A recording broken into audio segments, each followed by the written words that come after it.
Coucou tout le monde, j'espère que vous allez bien. Je vous retrouve aujourd'hui avec une présentation de mini-album que j'ai réalisé en regardant un live avec Lydil. Donc voici mon interprétation. Et donc il s'agit d'un album sur la Normandie, en fait, les vacances avec ma maman. Donc je vais vous montrer l'intérieur. Et en fait pour la couverture, elle nous proposait de faire un peu de la patouille avec des encres et de l'aquarelle. Il me semble qu'ici ce sont des encres en fait avec un bloc acrylique. Et donc le dos pareil. Et j'ai beaucoup aimé faire cette technique, je la fais vraiment pas très souvent sur mes projets, mais vraiment j'adore le rendu que ça donne. Puis ça allait parfaitement en fait avec le thème de mes photos sur la Normandie. Donc j'ai fait une petite attache style enveloppe américaine avec de la petite toile noire et blanche. Et donc l'album s'ouvre comme ceci. On a principalement travaillé ensemble donc les pages, l'intérieur et puis la structure. Et j'ai principalement fait ma déco seule par la suite parce que évidemment pendant un live on n'a pas le temps de tout faire. Je me suis bien amusée, j'ai utilisé pas mal de scrap imprimables, ce que je ne faisais pas avant. Et donc par exemple là les étiquettes c'est quelque chose que j'ai photocopié, que j'avais dans mes placards et que je me suis dit non, j'ai pas envie de l'utiliser dans ce projet en tant que tel. Par contre la photocopie ça peut être sympa. Et donc pareil, les papiers ce sont des papiers imprimables de chez Saga Post Scrap. La personne qui gère, enfin qui fait ce magasin en ligne en fait a proposé des choses dématérialisées qu'on peut imprimer directement à la maison et je trouve ça vraiment pas mal. Et donc là j'ai choisi donc ces papiers là puisqu'ils étaient proposés par Lydil pour faire cet album, mais apparemment il y a d'autres papiers sur le site.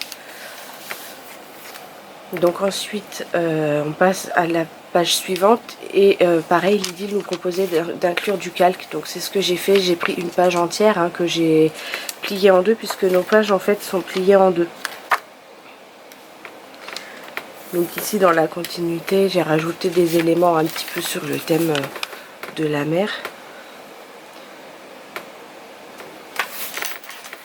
Et ici en fait pour la petite technique, mais je pense que je vous la remontrerai dans un de mes futurs projets.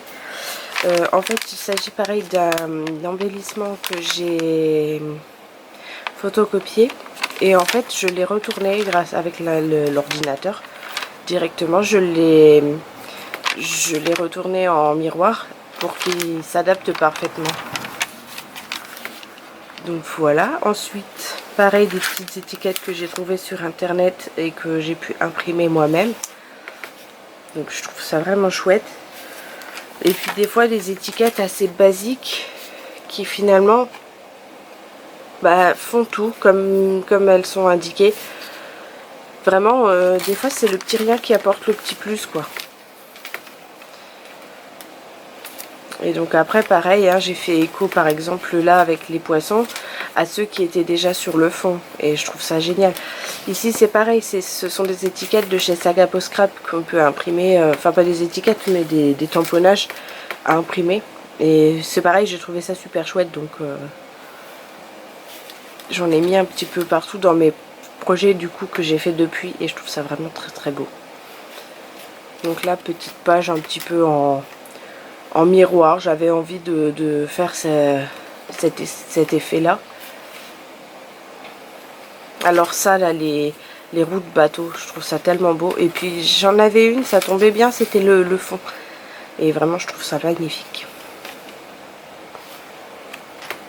Sur cette page ici je n'ai pas voulu mettre de photos parce que en fait la page était déjà, le motif était déjà chargé. Par contre mes petits sequins ils tiennent pas très bien. Le motif était déjà chargé.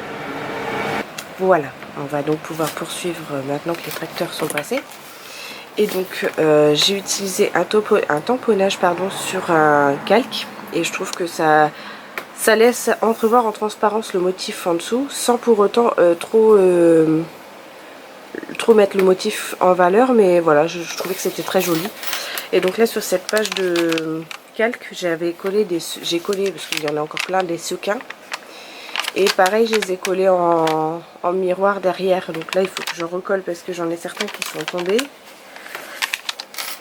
Et donc là, ce motif de page, c'est pareil, j'ai eu un petit peu de mal à mettre une photo dessus. Mais je me suis dit 2 pages sans photo, ça fait beaucoup, surtout qu'elles sont côte à côte. En fait, elles se seraient retrouvées autre part dans l'album. Ça aurait pas posé de problème, mais là, elle était face à face avec l'autre. Du coup, j'ai dit tant pis, je mets quand même une photo.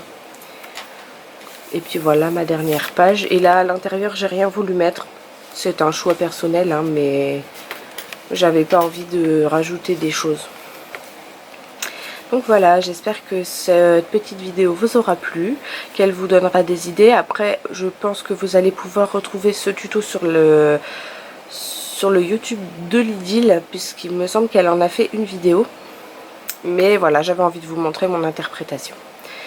Et je vous dis à très bientôt, bisous.